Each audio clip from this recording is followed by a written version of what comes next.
Beelzebub's Tales to His Grandson, Chapter 2, pages 51 through 54. Introduction. Why Beelzebub was in our solar system. It was in the year 223 after the creation of the world by objective time calculation, or as it would be said here on earth, in the year 1921 after the birth of Christ. Through the universe flew the ship Karnak of the Trans-Space Communication. It was flying from spaces Asu Paratsata, that is, from the spaces of the Milky Way, from the planet Karatas to the solar system Pandetsnoch, the sun of which is also called the Pole Star. On the said trans-space ship was Beelzebub and his kinsmen and near attendants. He was on his way to the planet Revosvradendra, to a special conference in which he had consented to take part at the request of his friends of long standing. Only the remembrance of these old friendships had constrained him to accept this invitation, since he was no longer young. And so lengthy a journey and the vicissitudes inseparable from it were by no means an easy task for one of his years. Only a little before this journey, Beelzebub had returned home to the planet Karatas, where he had received his arising, and far from which, on account of circumstances independent of his own essence, he had passed many years of his existence in conditions not proper to his nature. This many-yeared existence, unsuited to him, together with the perceptions unusual for his nature and the experiences not proper to his essence involved in it,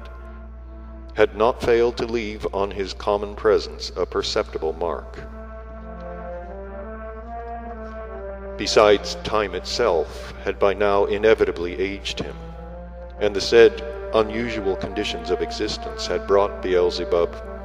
just that Beelzebub who had had such an exceptionally strong, fiery, and splendid youth,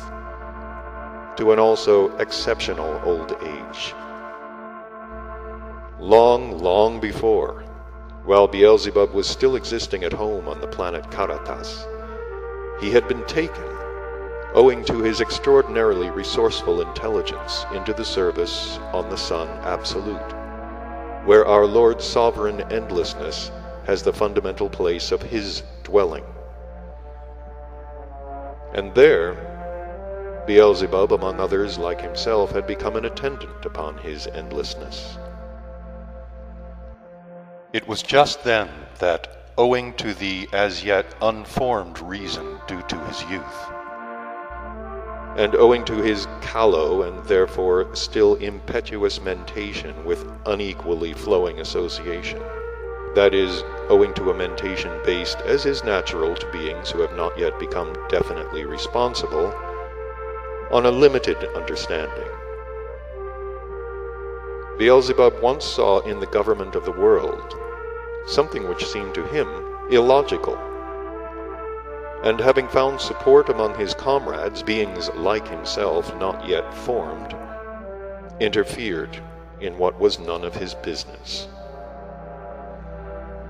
Thanks to the impetuosity and force of Beelzebub's nature,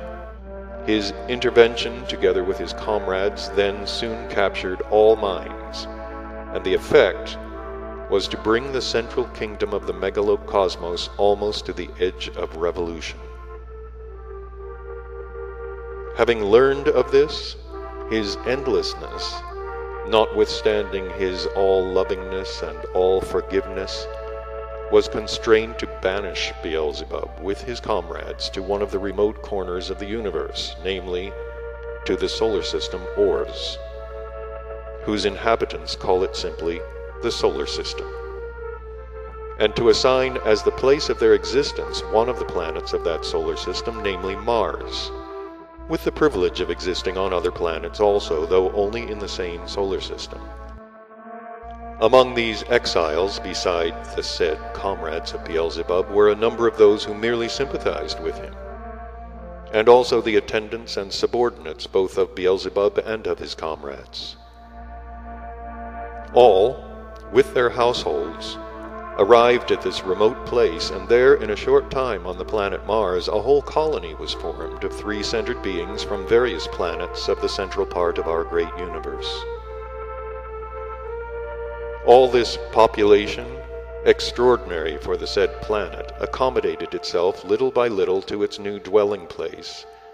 and many of them even found one or another occupation for shortening the long years of their exile. They found occupations either on this same planet Mars or upon the neighboring planet, namely on those planets that had been almost entirely neglected on account of their remoteness from the center and the poverty of all their formations. As the years rolled by, many, either on their own initiative or in response to needs of general character, migrated gradually from the planet Mars to other planets. But Beelzebub himself, together with his near attendants, remained on the planet Mars, where he had organized his existence more or less tolerably. One of his chief occupations was the arranging of an observatory on the planet Mars, for the observation both of remote points of the universe and of the conditions of existence of beings on neighboring planets. And this observatory of his, it may here be remarked, afterwards became well known and even famous everywhere in the universe. Although the solar system ores had been neglected owing to its remoteness from the center and to many other reasons, nevertheless our Lord Sovereign had sent from time to time his messengers to the planets of this system